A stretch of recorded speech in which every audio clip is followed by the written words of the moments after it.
Rusya'nın seylisi. Bir günü Mihyan Rusya seyli qilish uchun Katkudan chiqibdi. Biroq u bir tulkining ostig'ini uning keyniga tushganini sezmay qoldi. Rusya bir dehqonning hovlisidan o'tibdi. Uning keynidan kelayotgan tulki uni tutmoqchi bo'lib Rusyaga itilibdi.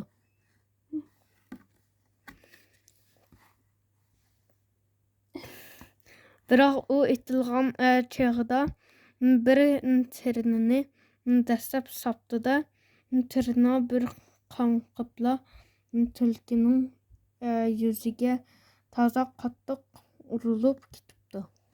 Rusya bu işini bilmepti. Rusya hech shuni bilmabdi.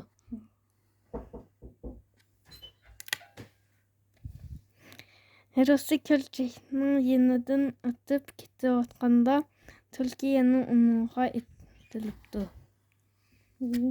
Biroq u Rusyani tutamabdi. Yana kelchakka mo'lliq etib tushib ketibdi. Rusya yeni bilmepti. Rusya o't-chop davasidan o'tibdi.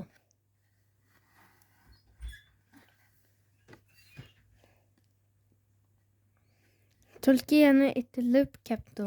Biroq u itilgan peti o't-chop davasining ichiga kirib ketibdi. Bu gitme bilmepti. Rusya tugmanning yenidan o'tib ketib, puti tugmanning bir tal yipiga ilishib qoldi. Rusya bir toza bir dikkat qilmamdi bir ishlarga.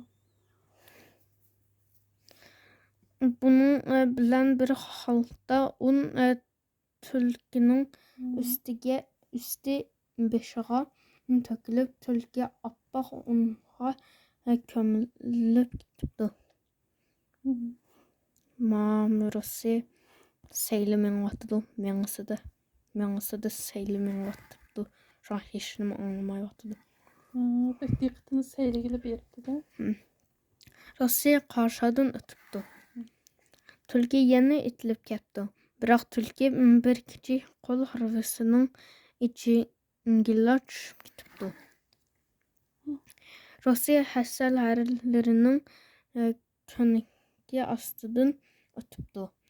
Tulki ichiga tushib ketgan hiliqi harva o'rilib, yana hari ko'naklarini o'rib etibdi.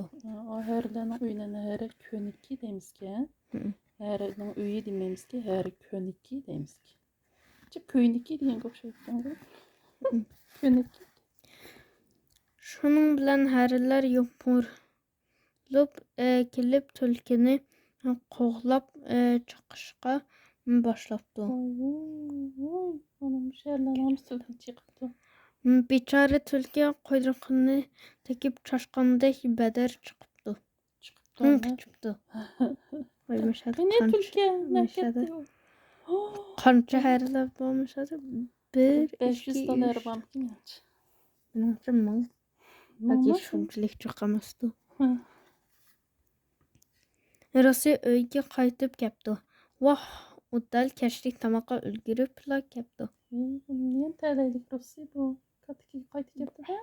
Uy ikki qavatga deb bunun qarab palampa bilan chiqdi. Ma bu pastki bir mashina to'xtatish uyimi nima? Ustida yotoq uy bo'lganda, bag'irlama yotoq uy. Va bir oshxona yo'qga. Ondan tomoq yeyalayotgan. Ondan kitob tugabdi.